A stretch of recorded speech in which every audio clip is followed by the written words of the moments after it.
I live on the outskirts of town, where there is less light pollution at night. When I first moved out here, things were peaceful and quiet.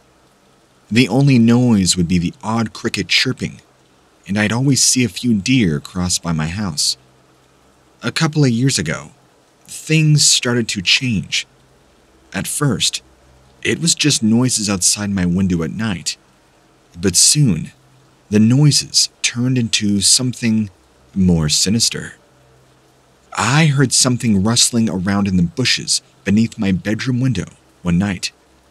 In response, I grabbed a flashlight from under my bed and went out onto the porch to investigate thoroughly. I shined a light on some movement down by the tree line across from me and saw what looked like 3 or 4 bobcats. After that incident, over time, I saw a few coyotes, bobcats, and even a large cougar creeping out from the tree line at nighttime. I began to feel uneasy, being outside at night, so I bought myself a small handgun, just in case I needed to scare off any animals or defend myself properly if needed. One night, I was lying awake in bed and heard this blood-curdling, unearthly scream coming from outside. It sounded like a woman screaming, but at the same time, it had more of an animalistic, growling quality to it as well. I knew something must be close by if I could hear its cry that loudly. It didn't sound like it was more than 10 feet from my house, and I ignored it the first time and fell asleep. A few months later, there were reports of a huge black cat that people had been seeing wandering around this area.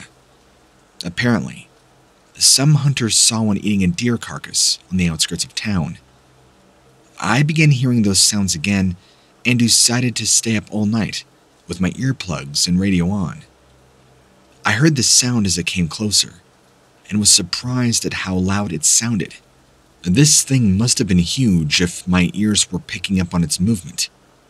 It stopped beneath my bedroom window. I shut off my radio, hoping to hear something, but then there was a thud on the wall, right by my door. I slowly walked out of my bedroom, down the hall, peering into our living room with a flashlight, trying to spot what was there. There was nothing. I went ahead and opened the front door, expecting some sort of large wild cat to be standing outside. But nobody was there. I shined my light across our porch lawn area, but I did not see anything. That's when I heard a kind of wisping sound, the same kind you would hear from wings. I shined my light upwards, and I about lost my flashlight. No more than 30 feet up in the sky looked to be like a real living gargoyle. It had large wings that looked like they were made out of stone, at least in color. It had huge claws on its hands that were also gray. It had a long tail with a spade at the end, and spikes as well. Its body was more of a darkish bluish purple color, and it stood perfectly upright the way a person would. It screeched this horrible sound, disappearing behind some trees. I immediately phoned the police, but they said because there was no real evidence, there was nothing they could do. I felt like this thing was the black cat that everybody had been seeing and had just come up with a concept to try and not sound crazy. I felt like this thing was hunting me. It would sneak all around outside my house, hoping as if to pick up my scent, following me just about every time I stepped outside. So, I bought myself a dog in hopes to scare off whatever it was that kept following me. But the same thing would happen. I'd hear it screeching now late at night, and I could feel its unmistakable presence nearby. Then, hearing something moving quickly outside my house above my roof. My girlfriend now refuses to live out here with me. She says there are too many weird sounds coming from the woods at night for her. She thinks I'm crazy, but I know what I heard. You know, I don't leave my house much at all anymore, so I can avoid whatever it is that follows me. The only time I go out is to take my dogs for late-night walks. I never even gave cryptids much thought before this happened. But now, after seeing one of these beings in person, and then hearing these horrible screeches, no doubt in my mind that there are things lurking in the woods here. In fact, many people around here have also seen strange-looking creatures walking on the roofs or even flying overhead at night. And while most write it off as owls or night birds, not everyone thinks that anymore. Not after what I've shared in my encounters. I never would have believed you had you told me these things truly existed just a couple of years ago. It's a good feeling to have a personal encounter with these kinds of things, even though it's terrifying, but mainly because I'm living to tell about it. I would encourage anybody who has seen something like this to share their story. You'll be surprised how many people will appreciate your experience and thank you for sharing what you saw. I'm not the only one in the area who's had run-ins with these things either. I'm assuming it's a gargoyle, so that's what I will call it. I'm assuming this is just one of many. And I hear things at night still that I know for sure aren't owls out there hunting. These creatures have been around for centuries, I'm sure.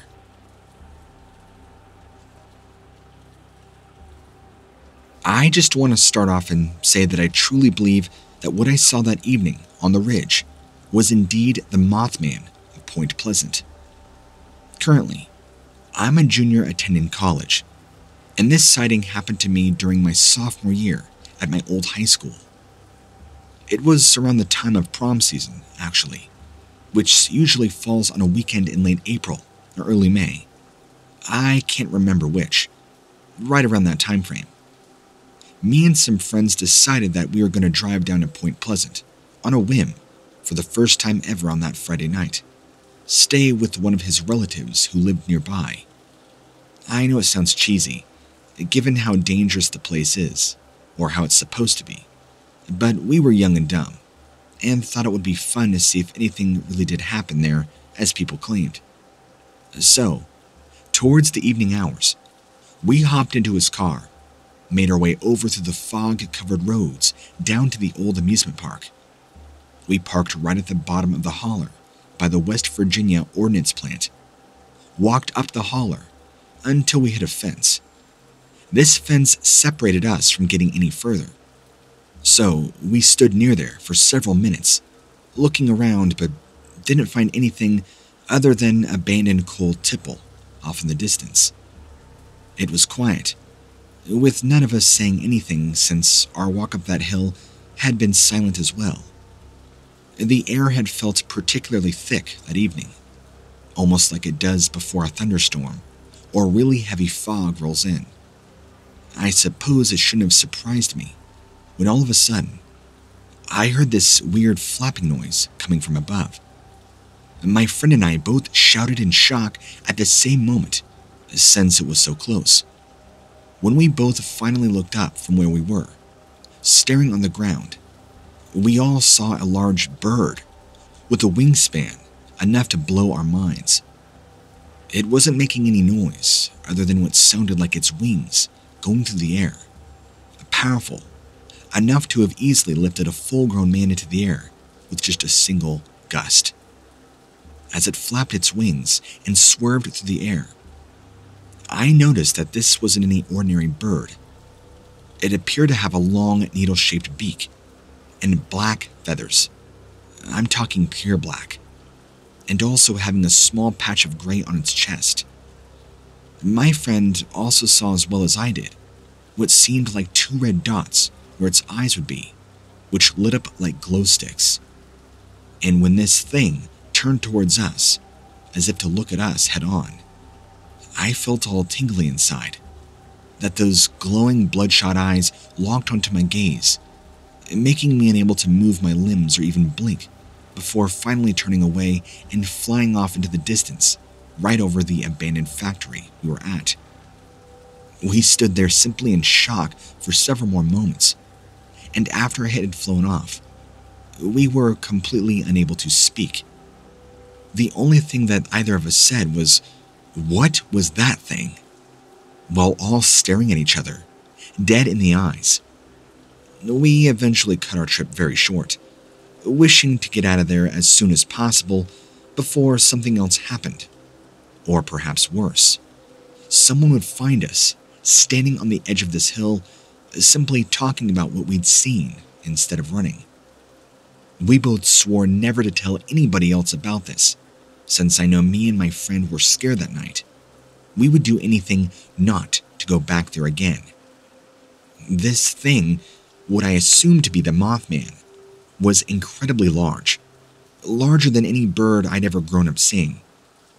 I'd say it was as big as a full-grown man with a wingspan as wide as the road. It had to have been at least 6 to 9 feet from wingtip to the base of the body, and I could have sworn that it did have a human-like profile in the silhouette. But there's no way for me to prove that. All I can do is describe what it looked like from the ground looking up into the air. Big black wings beating through the night, along with its large glowing red eyes, made it seem almost surreal, especially since this thing was so close and wasn't making any noise until after my friend shouted. I know it sounds crazy, but I am 100% sure what I saw was the Mothman. All of my friends and family make fun of me for believing in things like Bigfoot and even the Loch Ness Monster, despite lacking any evidence to back up what I say, but now they can't laugh at me anymore. As far as I know, this thing is very real, and maybe one day, somebody will catch one of these things on tape and know that there are things that go bump in the night. For now, though, please keep my name out of this story. I'd really prefer not to get mocked by all those people who think this stuff is just a joke. Anyway, I don't know if the bird thing was some sort of alien or animal or unexplored ancient creature. I don't know. I do know that what I saw still gives me the goosebumps to think about. It definitely wasn't anything like any bird in which I'm familiar. So, until somebody can provide me with at least somewhat of a logical explanation for what my friend and I saw that night by the holler, then I'll always believe there's something weird going on down in Mothman country.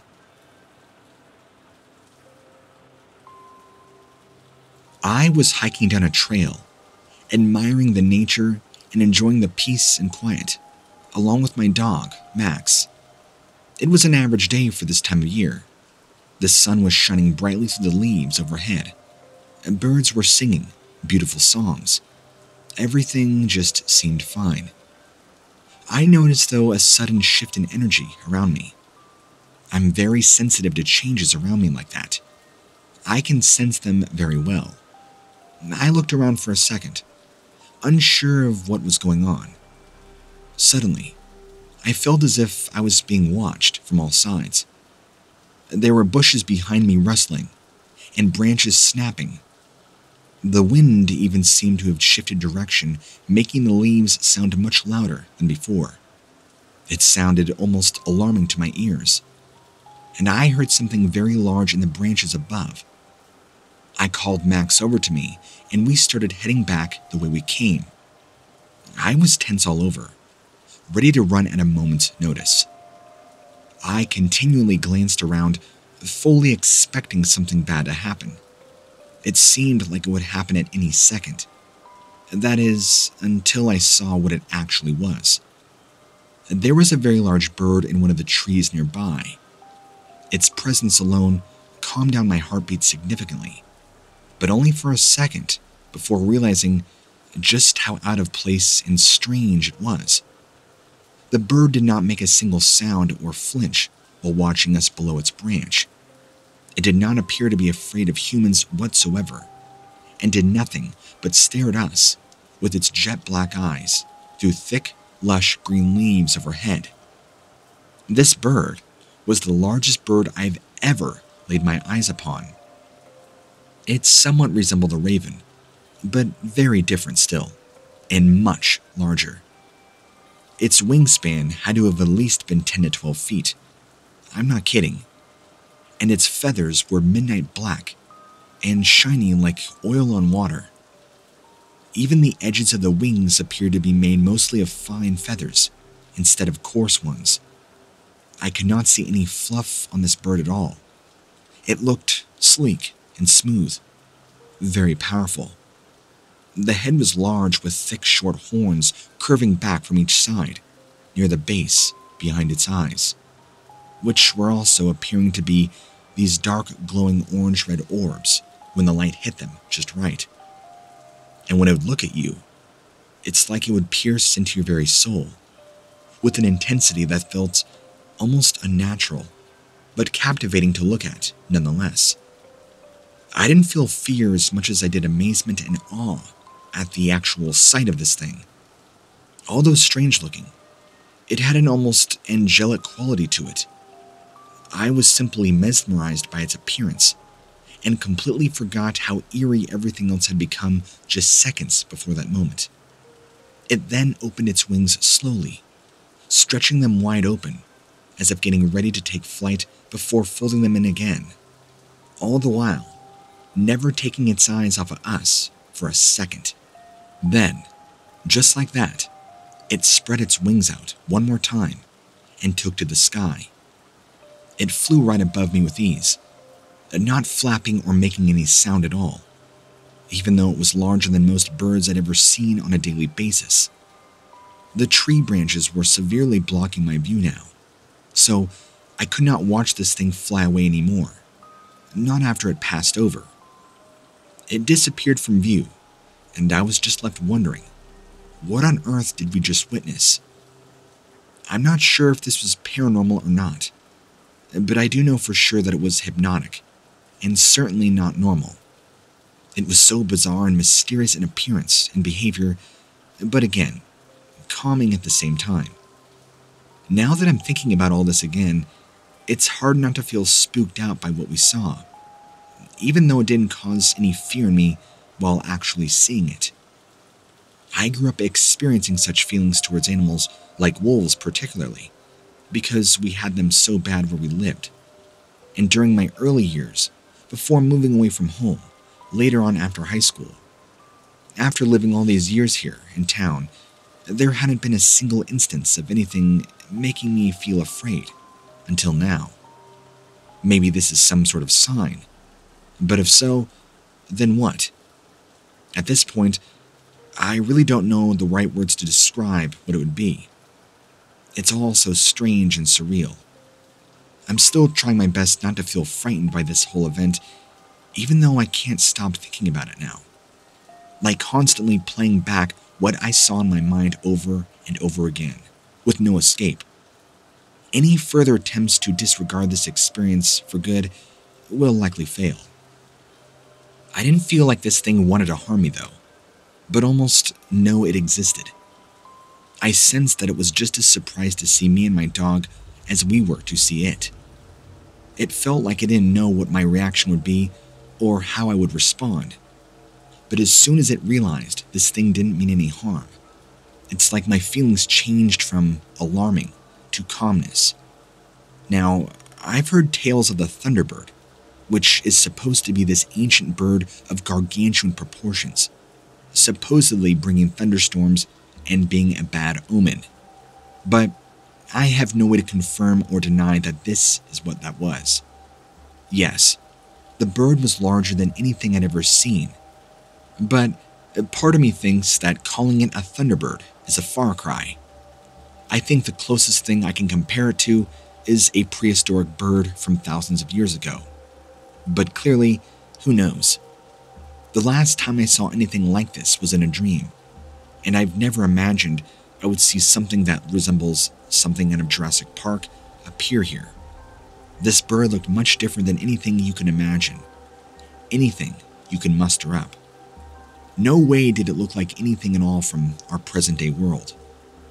The best way to describe how this whole event would be is saying that the wingspan was roughly 3 times as long as its body. Whatever mystical bird this was, I guess I should consider myself lucky for ever having seen it.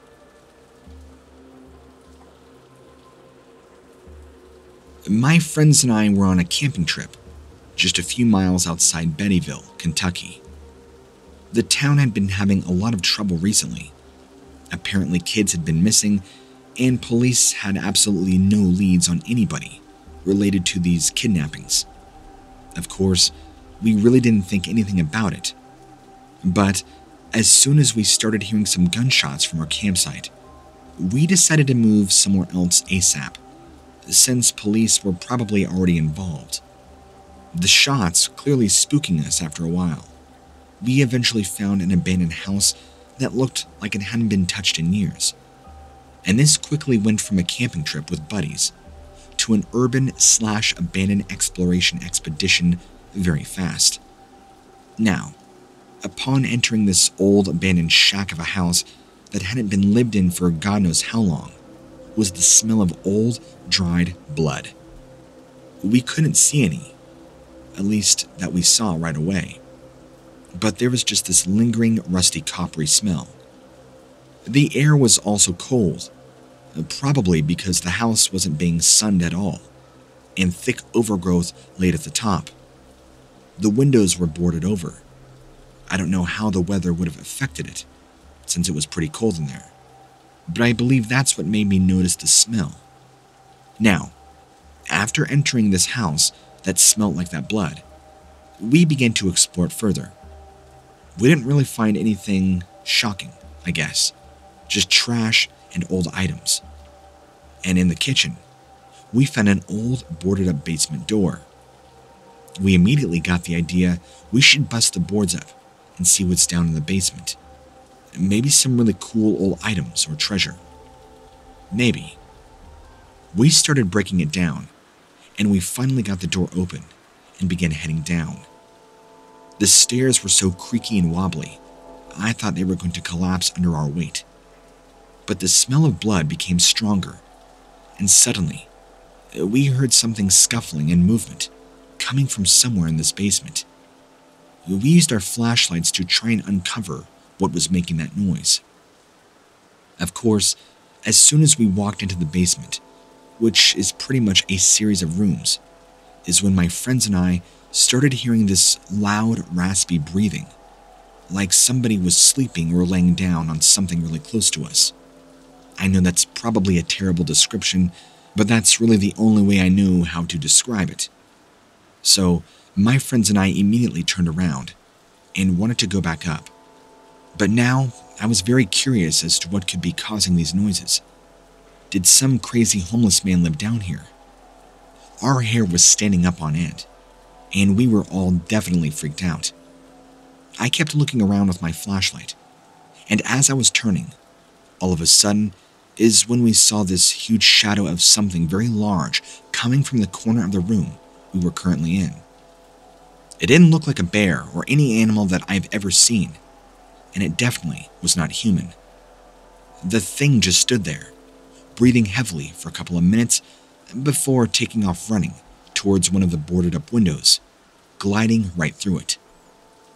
I don't know if this thing was a demon or what it was, but it was just this black mass of a shape that resembled a human and appeared to have wings tucked behind it. As soon as we shined our lights on it, it started fidgeting and flew through the window in this almost strange paranormal gliding motion. Paranormal or not, we were scared. So, in a nutshell, that's the experience. This happened to me about a year ago, and I'm still curious as to what it was.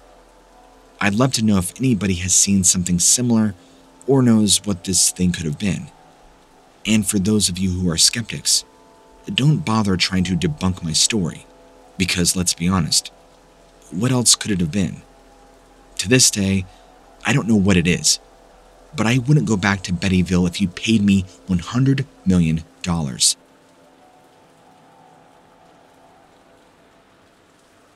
My first encounter happened in April on my way home.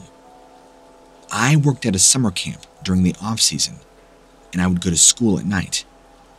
I'm out driving around most nights of the week anyway, and on this particular night, it was around 3 a.m., and I decided to stop for some gas before hitting the road again. I had made it about halfway across Pennsylvania when my car started sputtering badly. I knew there was no way I would make it home without getting stranded, which is bad, because being stranded is dangerous, but doing so alone can get you killed by whatever's lurking out there, and not just pedestrians who are hitchhiking. So, after stopping to reevaluate, I realized that I was about an hour away from my house. If I drove there, instead of after, I would probably be confused at where I was at. About an hour from my hometown, right off of Route 33 at night. There aren't any buildings for miles, and the forest is fairly dense. Before reaching this point is where it happened. I know that doesn't help much, but that has to be enough information. This is right when I saw some flashing lights up in the trees ahead of me. And the flashing lights, I would soon learn, were actually the eyes of this large figure emerging from atop of a pine tree. I spent a few minutes trying to figure out what this was. Its movement kept catching my eye as I watched the area around me. The first thing I noticed was its head, which looked upside down in the moment. It had a very wide mouth, lanky arms that kind of swung heavily as it moved, and this kind of bushy mane going from its neck all the way up to where I could see its head. It also kind of had hooves instead of feet, and appeared to kind of hold itself upright, having bright yellow eyes that kind of flashed and flickered like a fire or lightning. This thing looked completely terrifying, and almost like a stereotypical demon. It almost reminded me of a chimera hybrid or something. I'm not sure if I was looking at the Jersey Devil, or something else entirely. It scared me badly, and soon it leapt off into the night, and flew in the opposite direction. It occurred so fast, my mind had been trying to figure out what this thing could have been for months now, but nothing made sense. There is no way that thing was an owl. I mean, owls are nocturnal. They don't look like this. They don't have heads that resemble a lion. Not to mention, they also don't exist during the day, or so we think. What about any other type of bird? Are all these explanations just not sitting with you as well? Because they did not with me. To my knowledge, there is no flying animal the size of a deer that flies and looks like an actual lion beast. I still have a really hard time driving around in the early morning hours now, or nighttime. I feel like I've gained PTSD from this sighting, and I'm always worried I'm going to see that thing again in the sky. It's really kind of messed my life up. I have a hard time falling asleep at night without hearing it in my head. When I do sleep, my dreams always seem to be haunted by this thing, and it's the worst nightmares I've ever had. Maybe I did see a living demon, or a creature, or maybe something else entirely, but the fact that this animal exists here is terrifying to me. It leaves me worried about other things we might not know exist outside of this world. Maybe it doesn't matter what it was, if we can bump into one another. That's scary. I do know what talking about what I saw will help me, as it seemed to help many others before share their stories. I'm glad there are people out there who will listen, and I do know that if I describe what happened as best I can, perhaps somebody might have an idea of what I saw. I'm going with a chimera. It was terrifying, but looking back on it, after thinking about it constantly every day, for months since seeing this thing, I need to get this off my chest.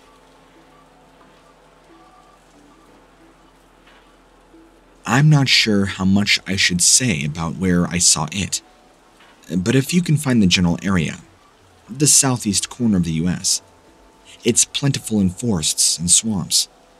It was just after sundown on a clear night. I remember it, November 2nd, 2012. I was driving home from college with my girlfriend at the time to visit her family for the weekend. About 10 minutes into our trip, she fell asleep, so I put on some tunes and cruised to the back roads toward her parents' house. After about 20 minutes, I thought I'd sneak a peek at her while she slept, so I pulled over to the side of the road and shut off my car's engine.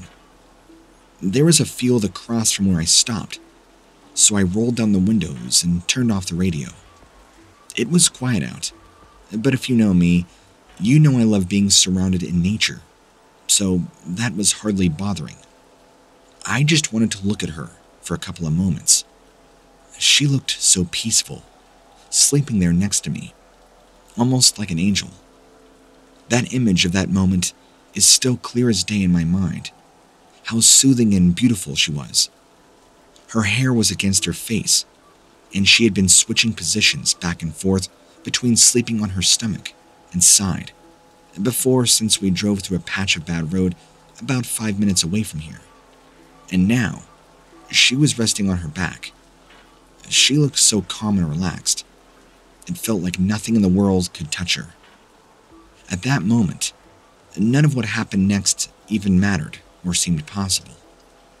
I know this is going to sound cheesy, but it felt like we were the only two people left in existence. Like everything around us had melted away into oblivion, and all that existed was her sleeping right there next to me. So poetic, right?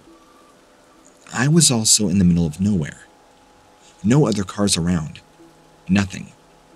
It was quiet, and not even any crickets.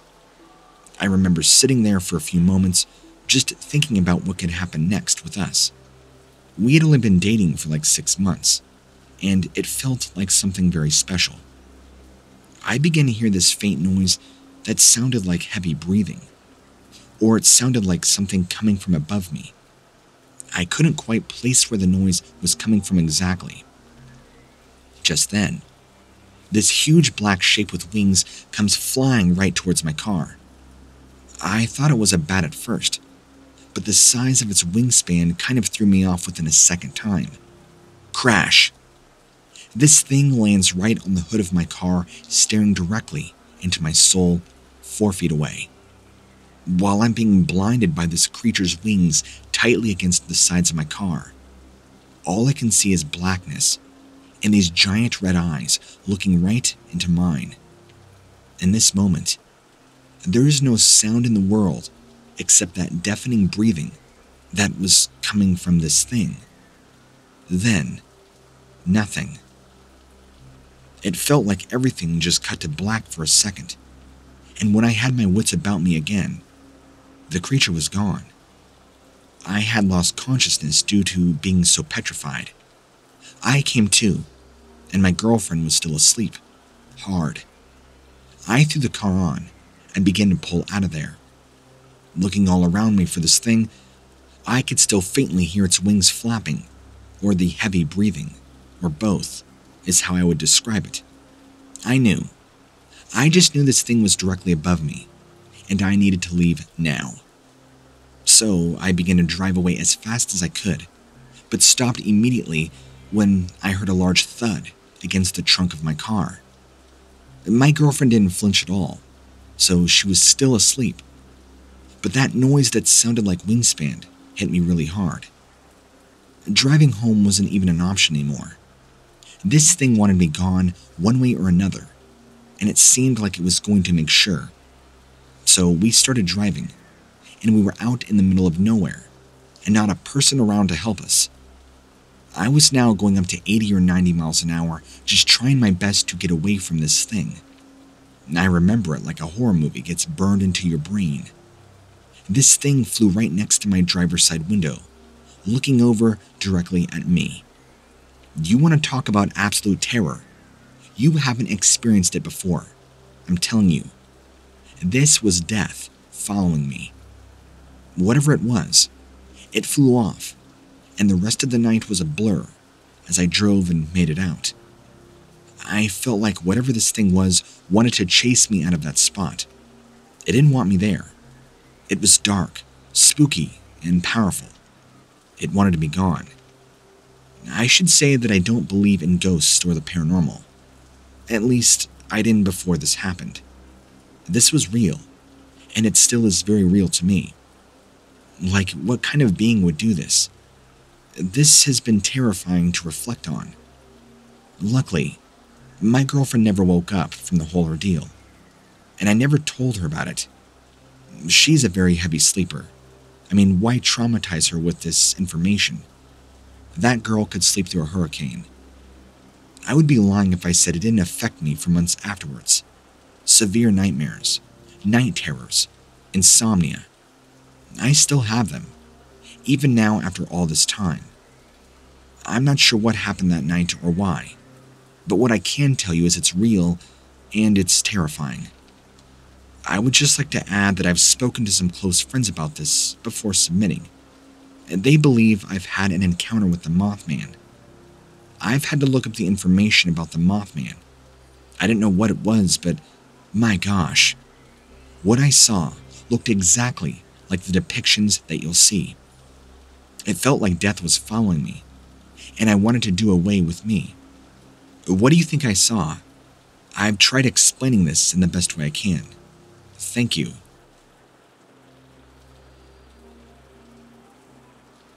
In the summer of 2014, I was hiking in the mountains of West Virginia after work with my friends. It was around 8 or 9 p.m., and we were all tired after a day at work. We decided to stop for the night on top of Cheat Mountain. We brought our tents because it had rained earlier that week. This way, we could pitch our tents without worrying about them sinking into the mud. We set everything up and ate some dinner long before the sun went down. The only problem was that none of us had flashlights. We did not equip properly. This means we couldn't go exploring any caves like we had planned or walking around at night. I was definitely scared to be out there in pitch blackness with virtually no light source but our phones. But since none of us were planning on really sleeping anyway, we decided to stay awake for a few hours, talk about spooky stories and what might live in these woods. We all know about the Mothman sightings in Point Pleasant, so naturally, that came up during conversation. My friend Sam actually pointed it out first, saying he saw something dart across the sky in the distance. At first, I thought he was crazy, but I looked out to where he pointed and saw something dark against the bright sky. At first, it seemed like a large bird or bat because of its silhouette. But then, it didn't move at all, even though there were no obstructions in its path. It just sat dead still for several seconds before darting the other way after about 5 seconds. We all agreed that whatever Sam saw must have been some type of cryptid, since nothing else around could explain what we were seeing. Either way, none of us wanted to go walking through those woods without flashlights. I wasn't sure the whole Mothman thing after seeing what Sam pointed out. I think we very well could have seen the Mothman off in the distance, judging by its shape and stature. I don't think it was too far away, and we were fairly high up on the mountain.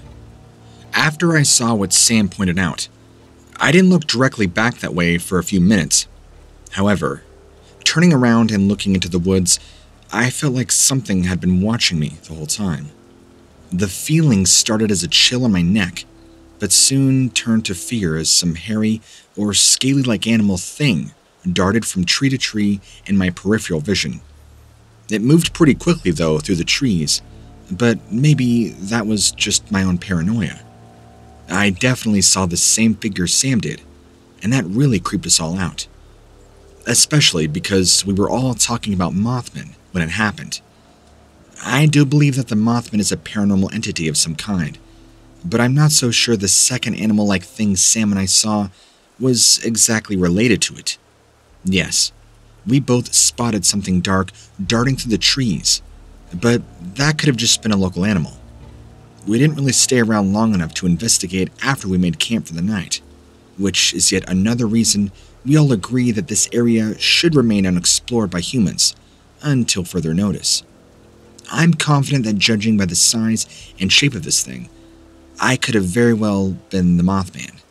The only thing I can't figure out is how it was able to move so quickly through the trees.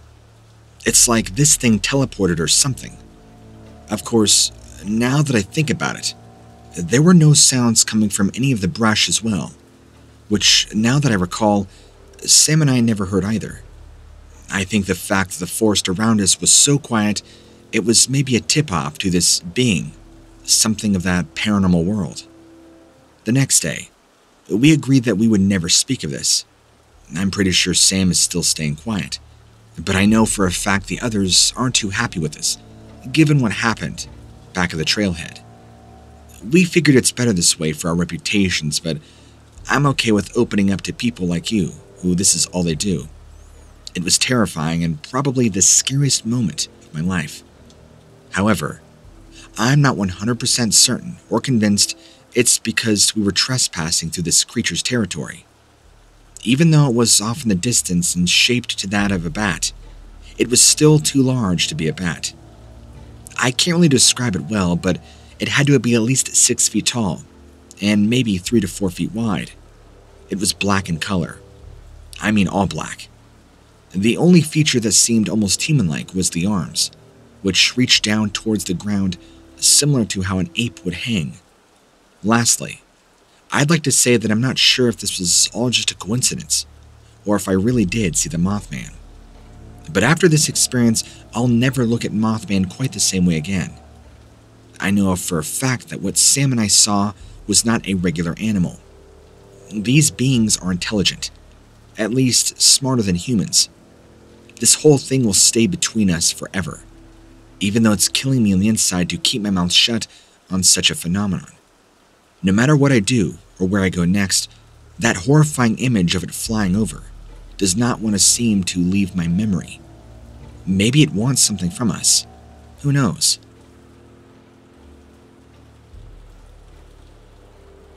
I'm a fairly well-known lawyer in my field of law, and I'm going to keep my credentials anonymous.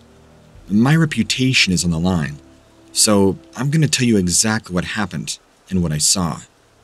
I was driving along the California coast back in the spring in 2017. The weather was superb, sunny and warm, but not too hot. The views of the mountains in the distance were still breathtaking, and just off in the distance, I could see something in the air flying in my direction. As this thing glided through the sky and got ever so closer, I would soon make out that this was indeed a living, breathing pterosaur. This thing kind of just glided through the sky, heading southeast to northwest, probably 300 to 500 feet above ground. Everyone else around me saw it as well. This was in the middle of the day, clear weather out like I said. I was just looking at the view and saw something coming towards me in the sky. It wasn't super fast, but it moved through the air smoothly, like a bird would. I looked around to see if there were any birds nearby, because if this thing might have been mistaken for one of them at first glance, but nope, nothing on this day anywhere near the creature, and I had my eyes glued to the sky, waiting to find out what it was. It was dark in color, but not black. It had a long tail that strung behind it with a sort of spade shape at the end of its tail. I could see its head because the sun was shining off of it, which made it easier to spot. It had an incredibly long neck and a pointed head. I don't know how else to describe what I saw. It just flew until it disappeared out of view over the horizon. I was completely shocked by what I had been seeing. Did I just see that? It was incredible. I never felt such awe and amazement before. That was simply astonishing. I just saw a pterosaur up close and personal, outside of books and films, of course. I don't feel like it wanted to do any harm to me, but that doesn't mean it didn't have any ill will towards humans. I always thought they were extinct, and maybe one made it through. Look, I know what I saw, and it changed my life forever. This has left me with so many questions, and no matter what people say, though, I know what I saw, and I am 100% sure that it's out there. There is nothing that this could have been misidentified as.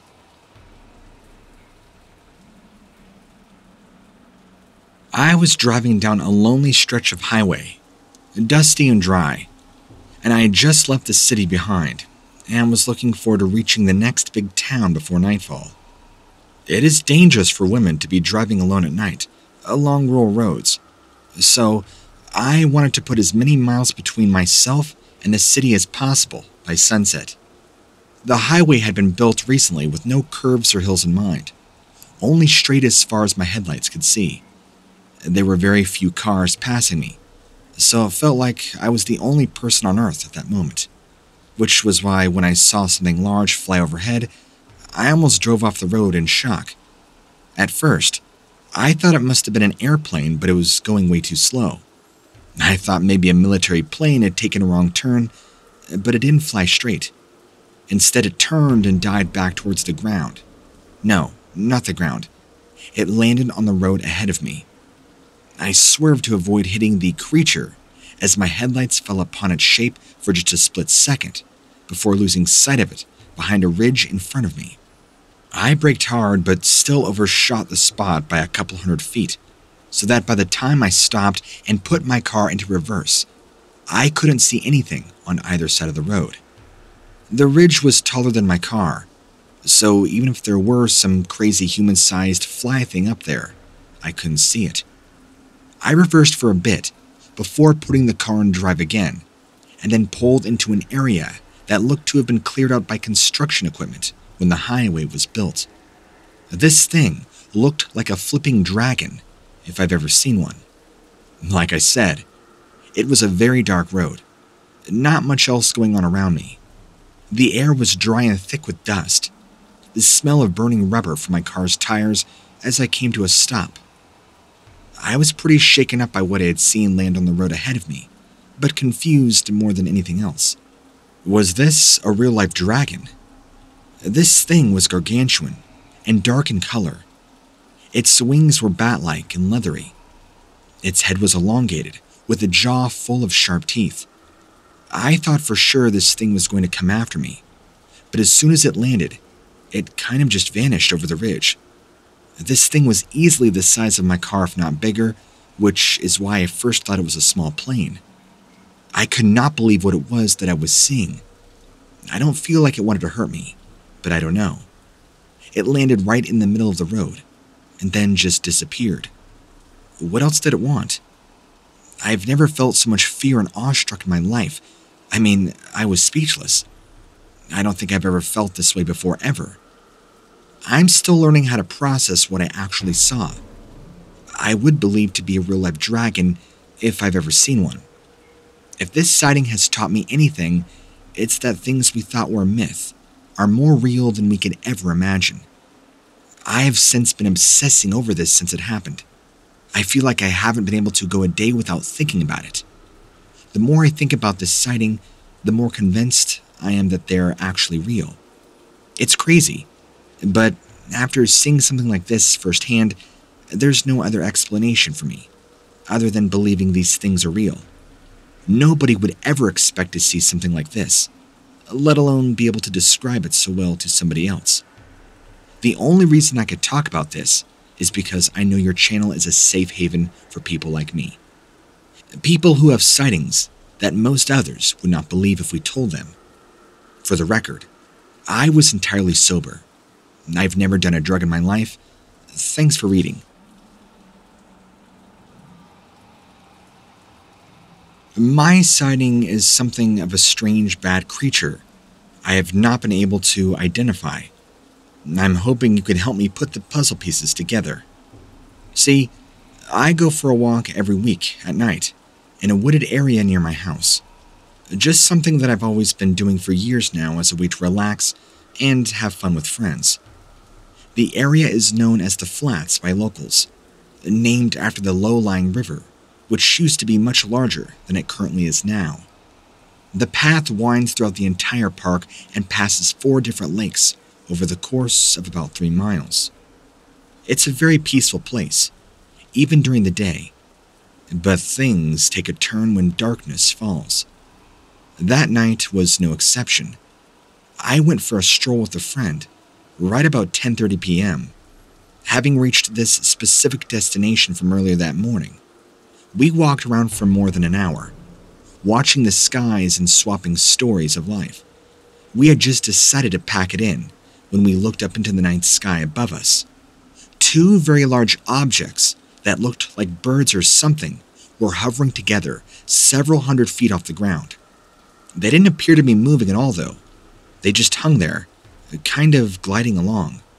Now, I have seen many things which are beyond my understanding while walking through this area, so I went ahead and pulled out my binoculars for a better look.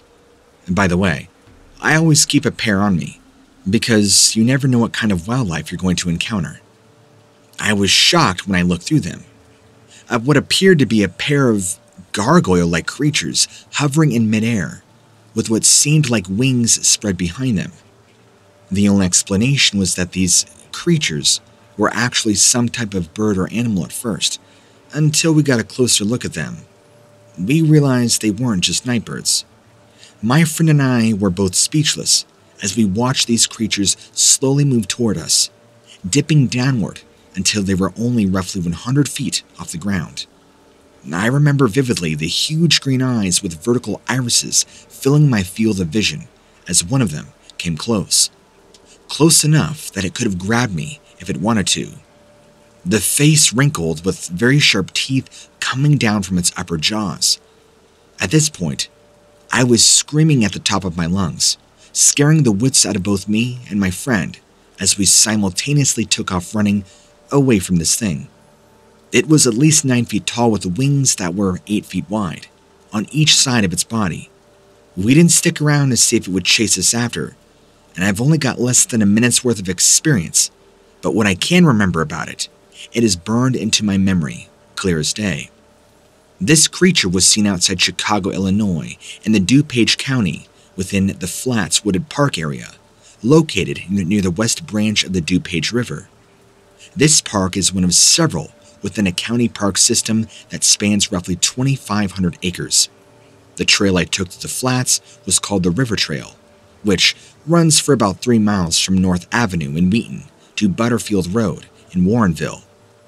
To clarify any extra missing details, I was walking with a friend on a trail near the west branch of the DuPage River at night when we saw these winged creatures fly low to the ground using what looked like wings held behind their backs, hovering just above the tree line, so they couldn't have been more than 100 or so feet off the ground when I first spotted them with my binoculars. This was after I noticed strange shadows against the starry night sky. There were no other animals or people in the area, and that's when we saw these creatures. So it was just us and them that night. I don't know if there were more than one of these creatures that night, but I wouldn't be surprised to hear that there was more than one, maybe two. More flying around since we never got to have a better look anyway. They flew away, and their wings were definitely big enough to carry them through the air. We were both so freaked out by these creatures that we booked it in the other direction as fast as we could. The only thing I can really say about their behavior is that they seemed totally indifferent to our presence, like they weren't even interested in us or what was going on around them. Maybe they didn't notice us until we noticed them, but it's hard to tell for sure. I know at least one of them did, because it came down low enough for me to get a good look at its face and body before flying off again, disappearing before my very eyes. I'm planning on trying to get in touch with some cryptozoologists about these same creatures. It's not every day that somebody sees something like this for themselves.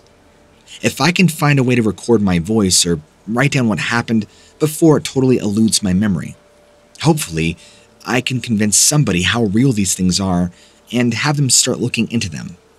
As far as putting information about these creatures online goes, maybe someday. Right now, there only appears to be a few small articles and sightings on the Mothman and other strange flying creatures. It was early morning, and I was driving down the desert highway back home from a weekend trip from visiting my grandmother. She had been feeling ill, and they wanted me to come check on her as soon as possible. I was avoiding the main highways as much as possible, not wanting to risk getting stuck in traffic, or somehow getting into an accident along the way. My oldest brother lived near this area, and he offered to meet me halfway so we could drive the rest of the distance together, his reasoning being that it could be safer to do so. He had been there when my grandfather passed away a few years back, and he knew how much I loved my grandmother, and vice versa. He wanted me to get there as quickly as possible, without getting into an accident. I was almost to his house, exhausted from cutting across back roads instead of getting out on the highway, like my brother suggested. But cutting off about 3 hours worth of travel and time doing so. It was early spring. The sun was just starting to rise over the horizon, lighting up the sky with hues of orange and yellows. The light reflected off the windshield of my car, and I had to shield my eyes from it as I was driving. I noticed movement in the brush at the side of the road, but since it was barely light out, I didn't pay much mind to it. When I looked back into the direction of where the movement was coming from, there were about a dozen large birds hovering over a small patch of land. My eyes widened as I realized they were sandhill cranes. They were very easy to see because they stood nearly 3 feet tall and were a rusty brown color. However, there was something off about them. Their necks seemed slightly misshapen, and their beaks longer than normal. I just pushed those thoughts aside, thinking that it was probably the lighting, or my tired eyes playing tricks on me. I watched them until I couldn't see them anymore, hoping maybe to get a better look at these odd cranes. After I lost sight of them in the rearview mirror, I tried very hard not to think about what I just saw. They were probably just regular sandhill cranes who just happened to have long necks and longer beaks for some reason, and they were all facing away from where my car was, so surely they didn't see me pass by. That's what made sense, right? That there was no way I could have seen anything else. I tried not to think about it and ignore it for the rest of the trip, but I could only stop myself from thinking about it for so long before I started recording my surroundings more carefully. I looked at birds differently, looking for weird features or long necks, comparing what I saw to what was once in front of me earlier that morning. But nothing seemed off other than a few seagulls having a few yellow legs instead of black ones. It didn't bother me too much until a year later when I came across a picture online while looking up sandhill cranes. Read that they have been known to have odd-legged birds in their population. That's when I started to think about it more often, wondering if what I saw was one of those rare cases or something else. I haven't seen anything like it since then, but now if I do see a crane with these weird features again, I'll be sure to look into it.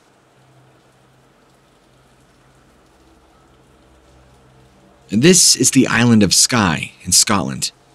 It's so secluded and bare that you'd think there were no living things here at all, save for craggy grass, rocks, and boulders under your feet.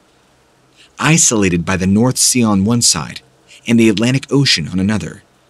It sounds like a pretty quiet place to live, but it isn't. Not entirely, anyway.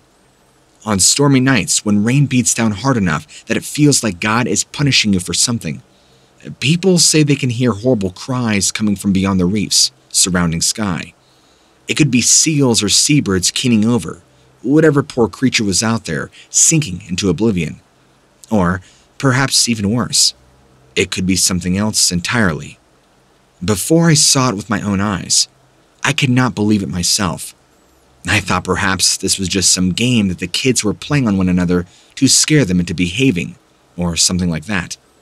But then, I witnessed it for myself, and all the times I'd heard about these bizarre creatures suddenly made sense. After a long winter night of rain, and the wind had eased up, and finally settled down, we headed outside in the morning to see if we couldn't find any sizable driftwood around. If you've never lived out here before, imagine how difficult it would be to chop down trees for firewood. Everything was either too small or too wet, so we became very resourceful about making do what nature gave us. We headed out the door first thing the next morning, after hearing that first distant cry, but didn't see anything other than seagulls and terns braving the rain around us. They were squawking to beat all the hell something I couldn't make out, perhaps a fish carcass. I looked up toward them as they flew directly overhead, hoping one of them might drop some food near me if I got their attention somehow. Better than something else caught my eye. Some distance away from me, there appeared to be something different about the surrounding rock formations than usual. I'd never seen them before, but I knew in an instant what they were. Spiky protrusions in unusual shapes jutting up from the ground, making me wonder if this was some kind of natural formation or something left behind by man, Perhaps even something still remained hidden beneath the rocky terrain. A shiver ran up my spine when I realized whatever these things were, they almost looked like a set of 6-pointed stones arranged haphazardly on top of one another. They almost looked like a set of 6-pointed stones arranged haphazardly on top of one another, where I could not for sure say whether or not there was a 7th underneath it all. A chill ran down my spine as I looked at them with curiosity and fear. No matter how much time passed, there was still no way to be sure whether or not they were more. At any rate, it didn't seem like they would ever fall down on their own, and I could only imagine the damage they might inflict on some poor person who might be reckless enough to climb them while we were out. We had better make sure to stay way clear of these things. I remember approaching that rocky formation with a mixture of curiosity and both caution. I never encountered anything like this before in my life. Little did it matter, though. If it was indeed something else underneath, the only way to find out for me would be to climb up and investigate. I can't say what possessed me to do such a thing. Perhaps it was some sort of morbid curiosity. Or maybe I thought there might be some treasure beneath. But I suppose the truth is that I did not think about it at all. I just took my chances, started climbing up them instead. If I'd considered what lay on top of them more carefully, perhaps I wouldn't have gone through with it in the end. As soon as I set foot on top of the first one, though, that terrible wailing noise returned and echoed across the sky like a banshee's cry. It was an awful sound like nothing else I'd ever heard before. Immediately, I lost my footing, falling down to the ground, landing on my back in a cloud of dust that had somehow risen up around me. It didn't hurt much, but that sound, the terrible wailing, just kept getting louder and closer with every passing moment. And I could only assume it was coming from whatever direction those stones were pointing. Acting more out of fear than anything else at this point, I struggled to get to my feet as fast as possible so I could move away from them. As if by some miracle, nothing happened. Or at least, not right away anyway. After making sure there weren't any more rocks about to fall on top of me or something worse coming after me, all I could do was look at them with an air of disbelief. Their shape made no sense at all, until I realized they were in fact not rocks. These rocks in question were actually eggs of something hatching, and the screaming wailing I'd heard was its mother, coming to greet them, feed me to them.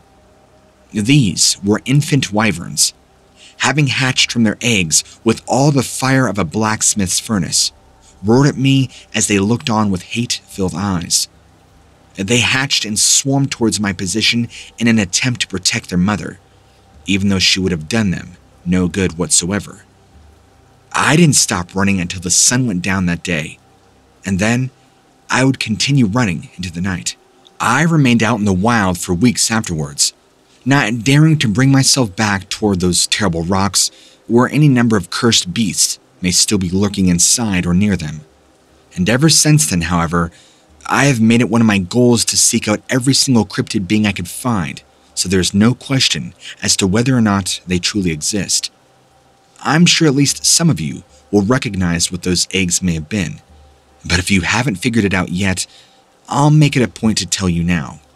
Those rocks, that area was the nesting ground of a rare flying cryptid, known as a wyvern, otherwise also known as a type of dragon. A word of advice for anybody who hears this story and still decides to go looking for them afterwards. Be careful. Don't take your chances with any nests that sit right on top of cliffs.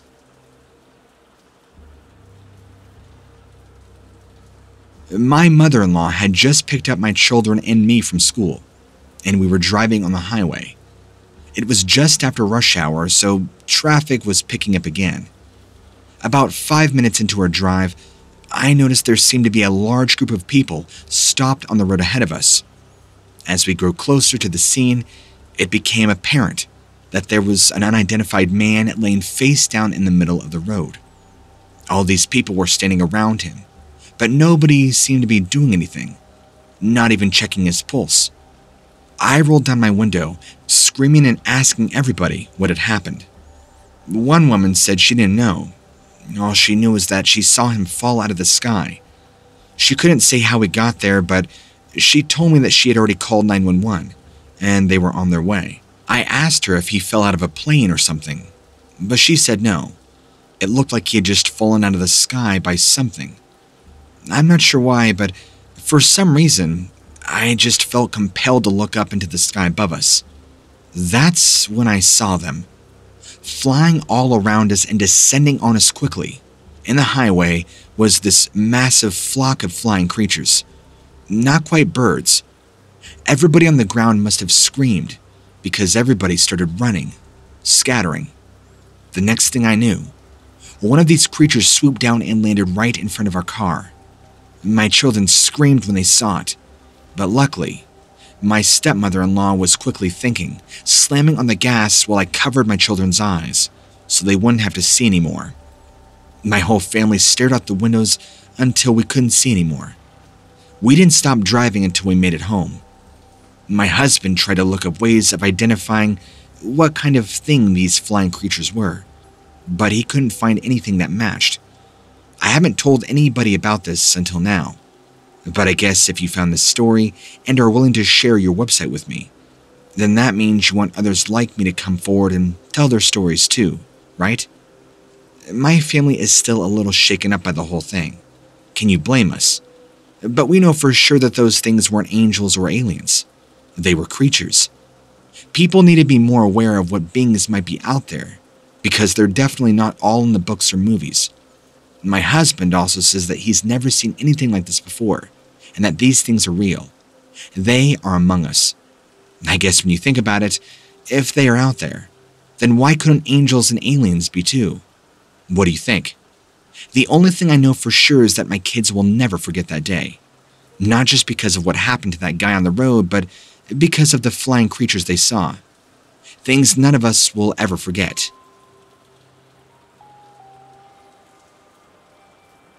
My first cryptid sighting that I know of took place when I was just 5 years old. My parents sent me to live with my grandparents, leaving our home in Seattle and moving back to their small little cabin outside of a little town at the base of Mount Rainier. Everybody called it the Little Wilderness.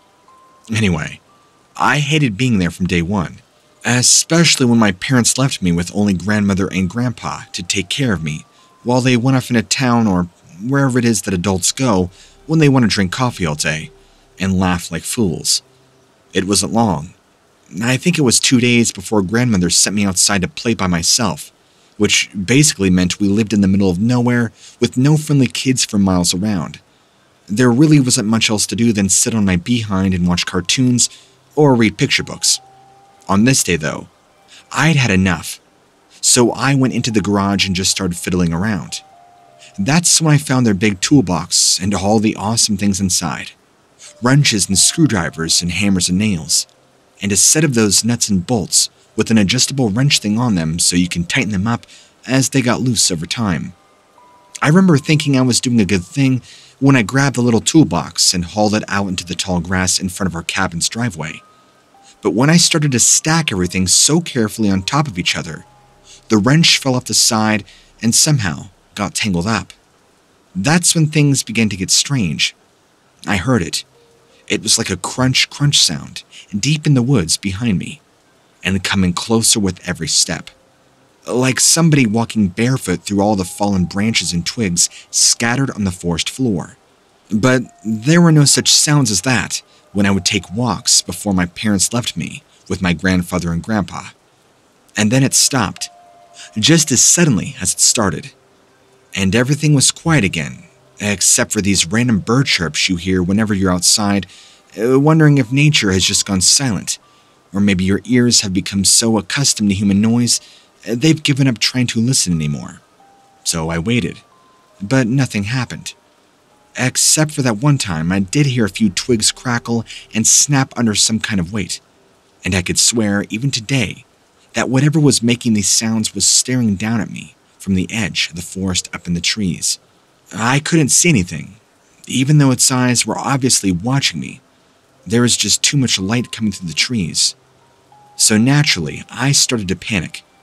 Not only did my brain fill in all these terrible images of what this thing could be, but once it charged away into the deep woods, I bolted back inside the house and tried to warn Grandma and Grandpa about what had happened.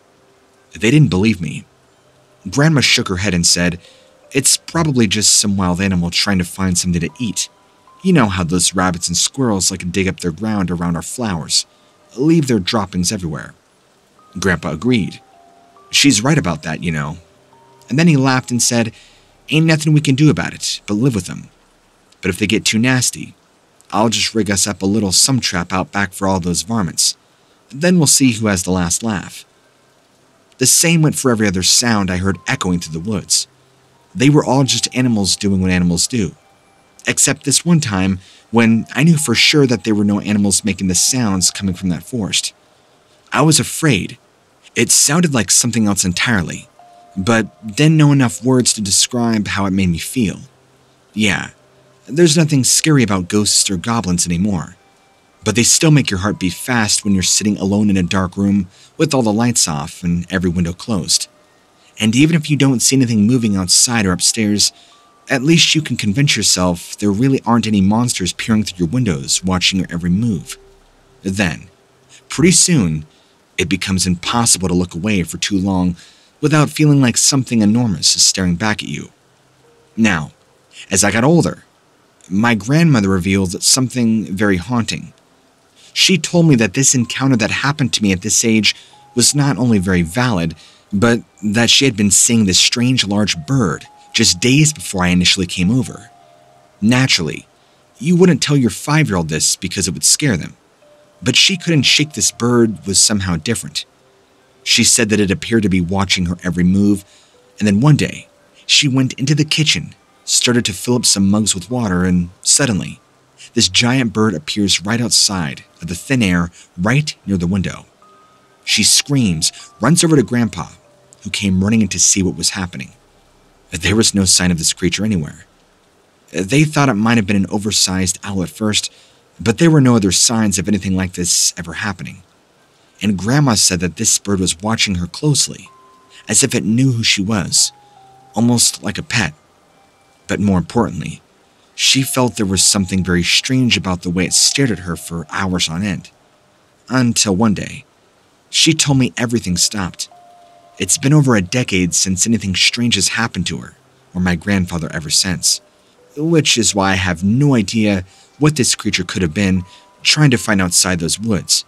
Neither of them have any answers either. Whatever it was, they felt as if this was a giant owl of some kind, possibly a guardian watching over our house, and we were under its protection. That is what I believe was stalking me that day at the age of 5.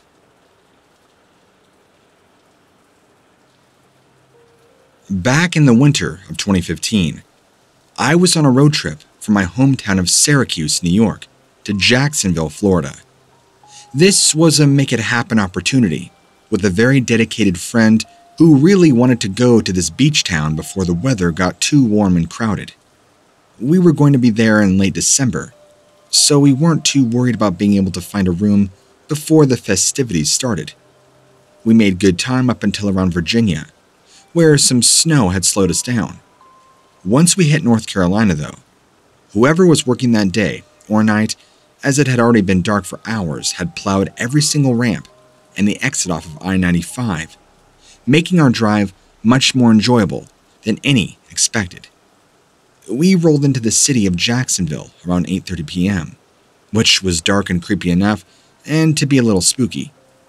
We stopped at a 24-hour diner, grabbed a bite before getting a room. Getting off at exit 308 and stopped in for some snacks and coffee before heading back out on the road ourselves. We took 95 south towards our exit, 295. This would take us straight down towards St. Augustine, where we could pick up Route 1A. It goes all the way up to A1A in Jacksonville Beach. It looked like everything was going fine until we approached the 295 exit that we needed. The road had been shut down. There was a large semi-truck hauling a construction dumpster on the other side of an accident. Crews were working to clear the wreck. Traffic cones blocked off any incoming traffic. we didn't want to try and cut through some dirt farms. So, we decided to take 295 south until it pitted onto Route 23, which took us right into our destination. The town itself was pretty cool, even at this time of night. The bars were all starting to fill up, but traffic wasn't bad. It was a fairly small place that had its share of restaurants, hotels, and shops lining the main strip, which ran parallel to Route 1A right on the Atlantic Ocean. We got checked into our hotel room after grabbing dinner, changing clothes, and headed down towards the beach. Jacksonville Beach has some great little areas for walking around, including an open-air mall with fountains, outdoor seating, and even a carousel. We decided to make our way back up towards the main strip, where we can find something fun to do, maybe even meet some locals. So, I'm pretty sure that we saw this large ape-like thing with wings flying quickly overhead where we were. It was around dusk, and we were walking up the boardwalk, which again ran parallel with A1A and overlooked the Atlantic Ocean. We had just passed under a pier that had some shops on the lower level at ground level, and over where we were walking, there was also some heavily wooded areas that seemed to be turning into swampland. The sun was setting behind us at this point, but even then, it still wasn't that dark out. The city had put fences up all along this boardwalk in order to prevent people from falling off, potentially keep them from breaking their necks. We were walking towards the end of this boardwalk when we first spotted it. A large dark shadow with what looked like wings, and was barely illuminated by the streetlights that ran along the opposite side of A1A. It seemed to be hunched over where it flew right past us, about 20 to 30 feet in the air. It only took us a few seconds to process what we were seeing at first, since neither one of us expected anything like this. But once it started flying away from us, I looked at my friend and said, "Did you see that?" She nodded quickly in disbelief before she started screaming. We stood there for a moment or two trying to make sense of what we just saw. It was tall, as easily as tall as a person, but not necessarily giant, like 13 or 14 feet tall. I couldn't exactly tell you how many feet it was, but it was definitely taller than Sarah and myself, which is why when it flew right over the top of us from behind, we both abruptly stopped dead in our tracks. At first, we thought maybe it was a really big bird of some sort, but there were two noticeable things that made us think otherwise. One being the way it flew, which seemed very unlike how any bird flies. It hovered above us for maybe 10 seconds before continuing on towards the boardwalk ahead of us, where it quickly disappeared from view. The other thing that stuck out to us right away was its face and head area. It had large eyes and what appeared to be a beak. But it wasn't a beak per se, if that makes sense. More so lumps coming off the face, where the beaks would be located.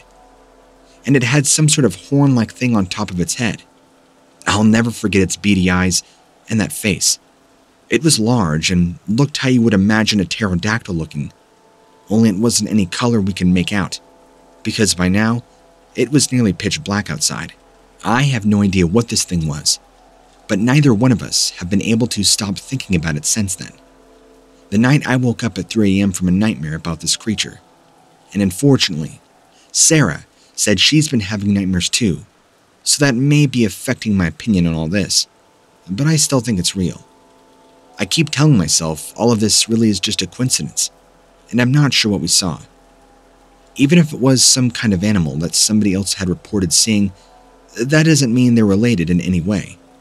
But then again, my friend swears that she remembers seeing something like this when we were kids. Even my sister-in-law said her dad had seen something similar when he was younger himself. Have you personally heard anybody else talking about such sightings, especially here in Florida?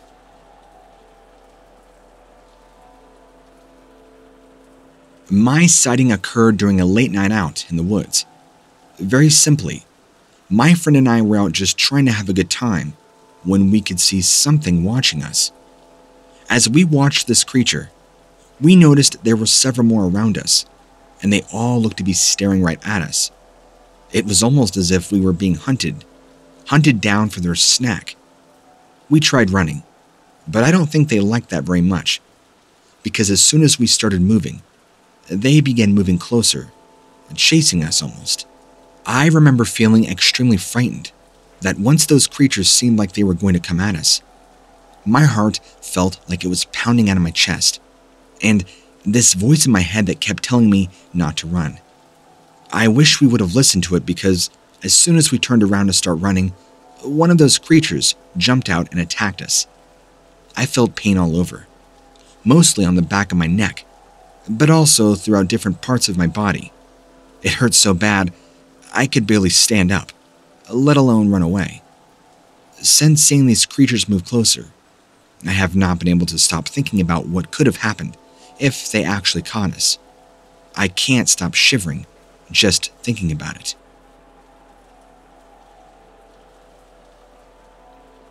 I was driving home from work at about 9 p.m. on a dark country road. I was in a hurry to get home.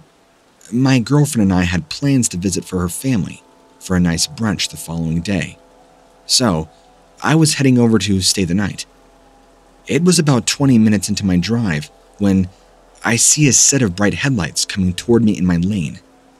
At first, I thought it might have been another car, but as they got closer, I could see that was not the case. They were two lights. Then all of a sudden, this craft starts moving erratically side to side, darting from one side of the road to the other. I pulled over onto the shoulder, stopped, so to not hit this if it continued across in front of me.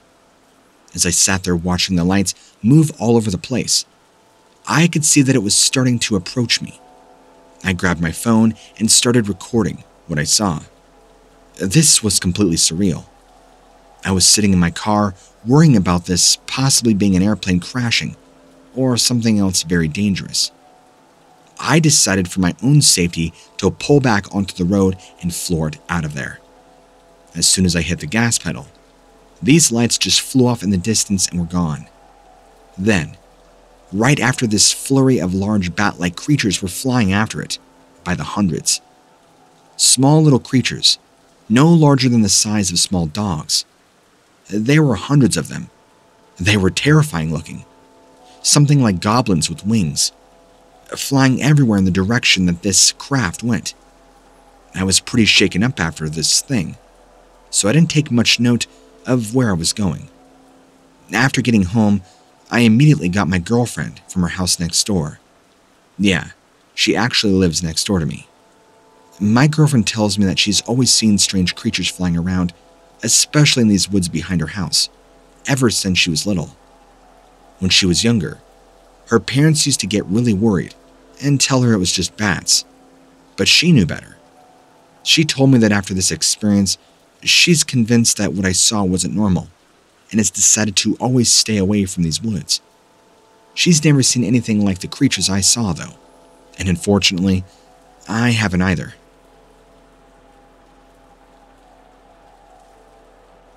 Well, it was a night like any other when I set out to do some camping in the woods. I enjoy going up by myself and just being in nature, a scenic place where life still has a presence that is separate from people's lives. I had been going all afternoon, finding places to sit for a moment and just soak up the environment around me. It really helps kind of center yourself with what is important in your mind, especially after so much time spent in an urban setting. It was beginning to get dark, and I found my campsite for the night. This ended up being right on the top of a hill overlooking miles of dense forest beyond me. The sunset was gorgeous, sitting and cresting over the hills as it slowly sank below the horizon. Every moment of the sunset was just so much better than the one before it. And I sat there in silence, soaking in the last bits of light that hung in the air before darkness had completely set in. After a while, I finally got up, started to put my tent together. I had all my gear laid out for me, easy access, of course. And once the sun went down, I knew it would get very cold very quickly. Since it was now starting to get dark quickly, I finished putting up my tent as soon as possible, crawling inside right away. I knew if anything suddenly came at me or walked by that night during my sleep, aka a bear, then at least I would be safe inside my tent. It had been a couple of hours since I crawled into my tent to settle in for the night, but at this point, it was still very dark outside. The only lights that were visible were those which came from the stars above me. They pretty much lit up the woods all around me, enough to where I could make out things off in the far distance. It was dead silent though. Not even an owl or some other nocturnal creature had made itself known. Sounds are carried well through the air during this time of night. Suddenly, something dropped down from one of the trees behind me, making a loud thumping sound as it hit the ground. Something with its feet right next to my tent. I don't know what it was, but I heard it let out a loud hissing noise, like some kind of cat, before running off into the woods. I tried to ignore it at first, thinking nothing else about it, other than that I probably should have set up my tent closer to where I parked my car back down in the trailhead parking lot. Come to think of it, maybe this is what dropped down from one of those trees. It happened so fast though. When I turned around, looking for whatever made the noise, there was no sign of anything nearby. So I decided to get out of my tent and take a look around, just in case something got close enough to hear or see me without me noticing its approach. I put my jacket on and boots before stepping outside. I was still contemplating what it might have been that dropped out of the tree near my tent. I kept remembering this one show where somebody mentioned Bigfoot, and how I'll always think about Bigfoot in this situation. This got me thinking that maybe whatever made the noise outside did so because it was trying to get close enough to wake me up. Everything else aside though, I was really looking forward to seeing a glimpse of what kind of animal this might have been, since all kinds of experiences are ultimately what make camping fun, right? I walked around for a little while but didn't see or anything moving out of place. So, after a bit, I climbed back into my tent and tried to go to sleep. It was only really hard to do so because part of me expected whatever had made its presence known earlier to come back later on down the line. A couple of more hours passed with no sign of anything at this point. So, I decided it was probably safe enough now, since if it were still around, then surely I would have seen or heard something by now, right? I woke up around 7:30 in the morning, sunlight already peeking through the walls of the tent. Normally, this doesn't happen until closer to 8, when I'm usually getting ready. I got out and immediately noticed a number of footprints in the dirt, each one about as big as my body. Being that it was still pretty early on during the camping trip, I decided to pack things up with a few things I brought with me last night, just so I would have some time to drive into town before everybody else showed up for work. So, after eating what little breakfast food I had brought with me, which wasn't much at all, I got back into my car and went on my way towards town.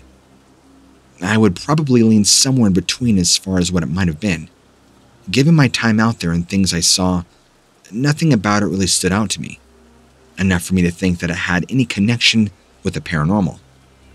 It happened too quickly for me to identify anything else about whatever made those noises. But at the same time, I know the sudden loud noises like that can easily be mistaken as something else entirely.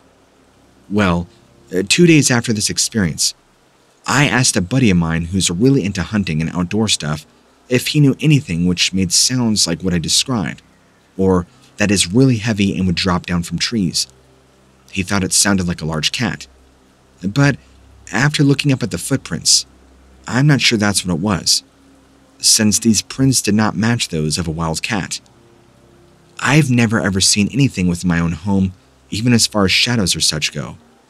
However, recently, we started hearing some really loud banging around in the basement. I even caught something moving across one of our cameras down there. That was good enough for me to think whatever is causing all this racket doesn't want us going down there, so we don't. And now we just wait until whatever it is making that noise to go away. My experiences in general with the paranormal have affected me in a way that I can't really describe in words. It's not often that it occurs, but when it does, I'm left feeling confused. Yet, whenever something happens in regards to my own personal experiences, I feel an immediate need to tell others about it. I think the hardest bit for me has been trying to find other people who have had similar experiences. This way, we can discuss them, see if there was any correlation between what we all experienced.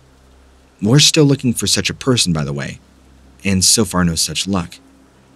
After this happening out at camping, though, I take anything and everything into account whenever I go somewhere. I'm a firm believer in better safe than sorry. And to be honest with you, I think whatever it is I encountered that night most definitely probably had wings and flew into my campsite, dropping down, maybe looking for food. I'm not sure, but I'm glad I never met it face to face.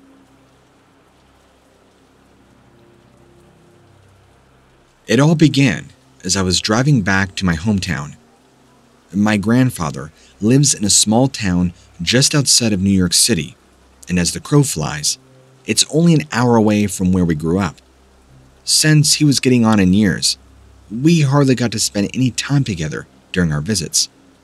We decided that getting him out and about would be a nice farewell before he finally left this world for whatever comes next.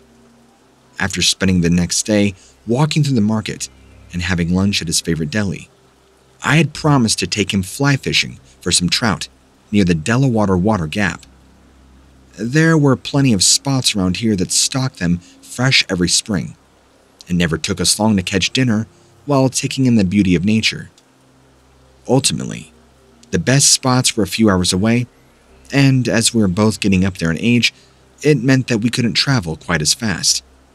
Still, what had gotten us this far was nothing more than a little exercise, and he wanted to take advantage of it. So with his cane in one hand and my arm around him in the other for support, we made our way back to the car. My grandfather went on about taking a trip down south once I graduated from college, but after turning down a few job offers here and spending some time finding myself, he decided that letting me set out on my own was better for the both of us. I had been looking forward to going fishing for years now, ever since he taught me how, and now the last few months, before I finally moved out of California, we had barely gotten to spend any time together. As we stopped by the stream, the sun showed no signs of setting just yet, but it meant that there wasn't another soul around for miles. The gentle sounds of the flowing current filled my ears while the trees rustled along its banks, showing signs of an early spring. A cool breeze ran through us as we set up our things, and although he was getting on in years, his eyes still twinkled with excitement whenever he had a fishing pole in hand. While he tied his fly onto one end of the string, I did the same, so that if one of us managed to catch something, the other wouldn't have to wait too long. Once we were both ready to go, I sat down next to him so that he wasn't all alone, and from there, we just let the rushing water take us back to a time where things made more sense. Now, we had been sitting by the stream for a good hour or two, and I heard a rustling nearby. I thought it might be a local deer, or a few of them who seemed rather friendly, but as it turned out, whatever was creeping up on us didn't seem too interested in being our friend. As soon as I got wind of this thing's presence, it began making its way closer to us through the trees. From its heavy, winded breathing and panting, it sounded like this wasn't just an ordinary animal, but something far more dangerous, and from what you might see on an average camping trip. The forest actually fell completely silent for a few moments, as if whatever was sneaking up on us decided that it didn't want to give away its position just yet. I could feel myself begin to nervously sweat, and the leaves began to rustle. It wasn't until I stood up did it finally make its presence fully known with a loud shriek from the treetops. The sound of snapping wood filled my ears, while I watched this dark form leap and glide out of the tree, across a fallen tree onto another. As it turned its head and looked down at us, What I saw was not the face of an animal, but something that belonged in a completely different world altogether. I asked my grandfather, "What is that thing?" And he answered, "It doesn't sound like anything I've ever heard before." And before I could answer him, another shriek from somewhere beyond the tree line filled the air around us, and this time it was closer, as if our visitor had lifted itself off into the resting place and came out of hiding just long enough for me to catch a glimpse of it again. This time, instead of being hunched over, its forearms were long and seemingly stretched, as if meant to bridge the gap between it and us. Its fingers were thin and webbed, while its skin was dark and covered in scales that closely resembled those of a lizard or some other sort of reptile. Its eyes had black slits and red pupils, and had this snake-like tongue darting around its mouth. The creature also had what appeared to be a large set of wings as it hissed at us from atop the trees. Although I wanted to run and get away as fast as I could, my body locked up, surrendering me to whatever fate awaited. The only thing I could do was stare at this thing, and I felt myself running out of breath as if something had already wrapped itself around my neck, tightening its grip ever more so that I could not breathe. My grandfather's reaction, on the other hand, was quite different than mine. He turned around and began heading back towards the campsite. He said over his shoulder, "We're leaving, we need to go now." He didn't have to tell me twice. I followed after him, just in case whatever followed us decided to leap down from behind and kill us both right then and there. As we ran, yes, my old grandfather, ran. I could hear it. It heavily landed on the ground once again before letting out another shriek right behind us, and although I wanted to look back, my fear kept me from doing so. I followed after Grandpa towards the campsite. The sound of something chasing us slowly began to fade away as we made our way out of the forest. My heart was racing with enough force it could have easily burst right out of my chest at any moment now. My lungs felt like they were about to give up. As each step brought me closer and closer to safety, my feet began planting themselves on the ground more firmly, almost as if I had completely returned to myself again, and continued running for dear life towards the campsite. Even though the danger seemed to be gone, this feeling did not want to go away anytime soon. I entered campsite and collapsed against a tree. Grandfather made his way over to me as he too began panting. We both asked each other what it was, what that mysterious creature was. I wanted to answer him immediately, but my throat seemed to close up at the mere mention of it, let alone what would happen if that thing caught up with us again. All I could do was shrug my shoulders for an answer. After taking some time to catch his breath, Grandfather set up one of our tents instead of leaving. He's crazy, right? Before placing everything else neatly away in its proper place.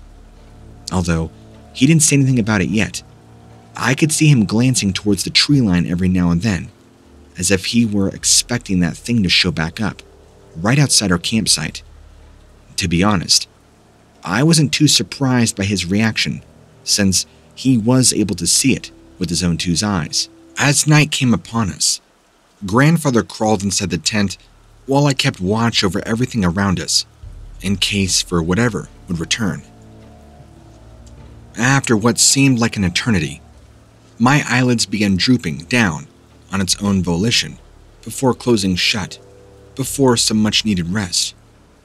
Grandpa decided to wake me up just before dawn had broken through the trees. He explained to me that he's feeling lucky today. Grandfather said with a small grin, "I'm going to go out and try my hands at hunting, while you stay here and watch over our things." "Sure," I replied, but didn't move from where I was standing. This place still felt unsafe to me right now. Instead, I decided to keep myself busy by checking and rechecking all of our belongings, in case that creature somehow got into the campsite while we were gone. As time slowly ticked away, the feeling of uneasiness began to rise up inside me once again, as if it wanted me to know that whatever was out there last night wasn't completely gone. even though grandfather said he was going hunting. I don't think he had forgotten about last night. And when he quote-unquote meant hunting, I think he knew what he was doing.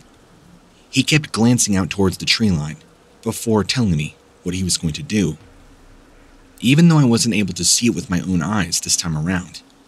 His behavior told me that something or somebody had followed us all the way here, and for whatever reason, they've been watching us ever since. The sound of a noise brought me back to reality. I turned around in search of its source, my eyes darting frantically from one side of the campsite to another, while trying desperately to find anything really that could have made them snap so loudly. The moment my eyes landed upon the figure standing just beyond the tree line, all fight left me as I stood there completely frozen, petrified. This thing must have been 8 to 9 feet tall, dark red fur covering nearly every inch of its body, except for where its bones were positioned on top of it. On an empty spot on its chest was a large gaping hole. It came face to face with me before running away. I opened my mouth to let out a scream, but no sound came out at first. This being or creature was entirely different than what we saw yesterday. Not until this thing bellowed out something horrible. Before I could even react, the creature lunged itself through the air towards me, razor claws extended outward so it could tear me apart limb by limb. Because of my time to think, irrational thoughts began flooding into my mind and made me wonder, is this all just a bad dream? Some horrid illusion? And the moment those claws were about to reach where I stood, something suddenly struck it from behind, causing it to fly backwards and screech in pain.